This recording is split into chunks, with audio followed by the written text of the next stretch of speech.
হতাশা মাদক দিয়ে দূর হয় না। হতাশা দূর হবে, বলে দিব, তিনটা জিনিস, মাত্র তিনটা। কয়টা ভাই? এক, 5 ওয়াক্ত নামাজ। এক কি? নামাজে আপনি অজু করে সিজদা দেন, ইনশাল্লাহ আপনার মনে প্রশান্তি না আসলে আমাকে এসে বলেন যে আসলে। চোখের পানি, মনের আবেগ যা আছে আপনার ভিতরে, কষ্ট, দুঃখ, যন্ত্রণা, সব আল্লাহকে ঢেলে দিবেন ইনশাল্লাহ। নিজের আবেগ ধরে রাখবেন এখানে, আপনি আল্লাহর জন্য ঢেলে দিবেন। মানুষকে আবেগ দেখে কি লাভ? মানুষ আপনার চোখের পানির মর্ম বুঝবে? মানুষ কি মানুষের চোখের পানির মর্ম বুঝে? আপনার পিতা যদি মারা যায়, আমার কাছে এসে দোয়া চান কান্নাকাটি করে, আমি দোয়া করতে পারবো, কিন্তু আমি কিন্তু আপনার ফিলিংসটা বুঝতে পারবো না। আপনার অনুভূতি কে বুঝতে পারবেন? আল্লাহ পাক আপনার ঘাড়ের রগের চেয়েও কাছে আছে। সুবহানাল্লাহ, সুবহানাল্লাহ, আল্লাহ পাক ঘাড়ের রগের চেয়ে কাছে আছে। গতকালকে বাংলাদেশের একজন বরেণ্য আলেমের সাথে একটা কনফারেন্সে ছিলাম। উনি বলছিলেন যে এক ব্যক্তি, এটা শোনেন, এক ব্যক্তি খুব তার শখ যে তিনি সাহাবীদের মতো নামাজ পড়া শিখবেন। কথা বুঝতে পারছেন? সাহাবীদের মতো নামাজ শিখবেন। তো একজন বরেণ্য আলেমের কাছে এসেছেন, এসে বলছেন যে আমাকে সাহাবীদের মতো নামাজ শিখিয়ে দেন। তখন সেই আলেম আরেকজন আলেমের সন্ধান দিয়েছেন, যা তুমি তার কাছে যাও, তিনি শেখাবেন। তো সেই ব্যক্তি একটু অবাক হয়েছেন, কারণ যাকে প্রশ্ন করেছিলেন তিনি অনেক বড় মুহাদ্দিস, আর যার কাছে পাঠানো হচ্ছে তিনি অত বড় মুহাদ্দিস নন, কিন্তু আবেদ, আমল করেন। তাকে গিয়ে বলছেন উনি আমাকে পাঠিয়েছেন সাহাবীওয়ালা নামাজ শিখিয়ে দেন। তখন তিনি বলছেন ঠিক আছে, সুন্দর করে অজু করে আসো, সুন্দর করে অজু করে আসো। অজু করার সময় খালি খেয়াল রাখবা যে আমি অজু করছি শুধু আল্লাহর সন্তুষ্টির জন্য। কি খেয়াল রাখবেন? অজু করছি শুধু আল্লাহকে রাজি খুশি করার জন্য অজু করছে, আর কোনো উদ্দেশ্য নাই আমার। অজু করতে যাচ্ছে, তিনি আবার বলছেন দাঁড়াও, শুধু আল্লাহকে রাজি খুশি করার জন্য অজু করো। আবার শুরু করছেন, আবার বলছেন শোনো, শুধু আল্লাহকে রাজি খুশি করার জন্য অজু করো।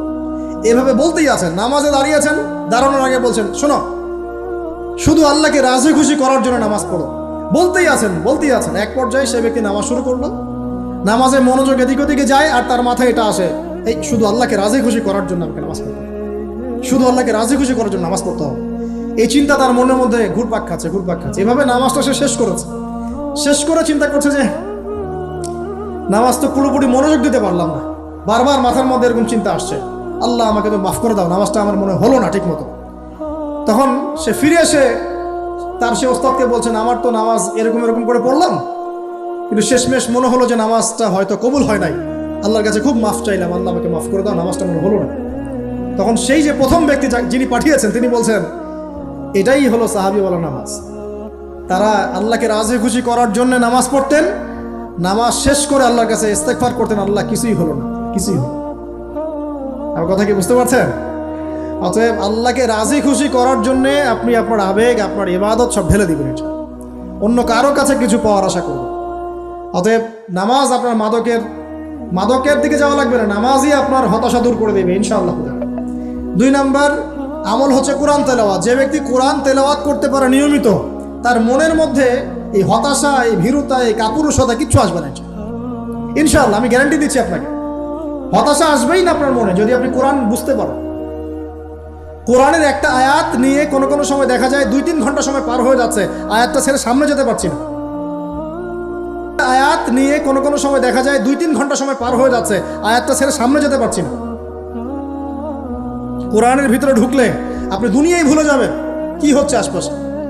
আমি এমন অনেক আলেমকে দেখেছি যে একটা বই, পাতলা একটা বই, আরবি বই নিয়ে পড়া শুরু করেছেন, যে ফজরের পরে জোহরের ওয়াক্ত হয়ে যাচ্ছে, বইটাই শেষ করতে পারেননি। বুঝতে পারবেন না, যখন আপনি ইলমের ভিতরে ঢুকে যাবেন, কোরআনের ভিতরে, হাদিসের ভিতরে, আপনার দুনিয়ার খেয়ালই নাই। একজন আলেম তিনি এক রাত্রে একটা বই লিখেছিলেন, চটি বই, এক রাত্রের মধ্যে। বলা হচ্ছে তার সম্পর্কে বলা হচ্ছে যে রাতের খাবার তাকে দেয়া হয়েছে যে আপনি এটা খেয়ে নেন। যে খাবারটা পাশেই আছে, খাবারটা পাশেই আছে, খাবারটা খাবো, এটা লিখে খাবারটা খাবো, এরকম তার চিন্তা ছিল। ফজর হয়ে গেছে, বই লিখাও শেষ, খাবার এই অবস্থায় পড়ে আছে, ডুবে গেছেন ভিতরে, খাওয়ার মাথায় তার খেয়াল নাই।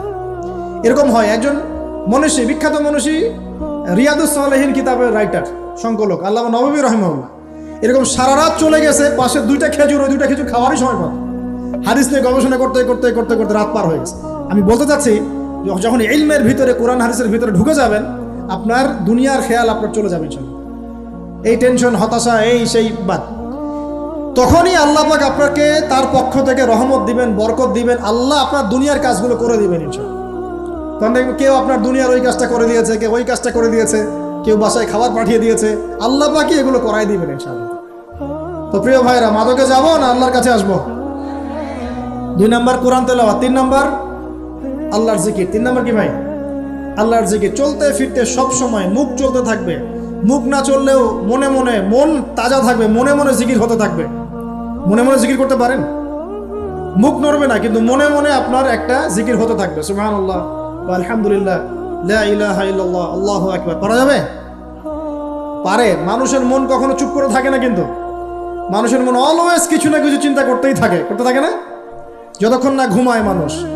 তো প্রিয় ভাইরা, বেশি বেশি জিকির করবো। সুবহানাল্লাহ, আলহামদুলিল্লাহ, লা ইলাহা ইল্লাল্লাহ আল্লাহু আকবার, লা হাওলা ওয়ালা কুওয়াতা ইল্লা বিল্লাহ, এগুলো চলতে থাকবে। আল্লাহ পাক তৌফিক দান করুন।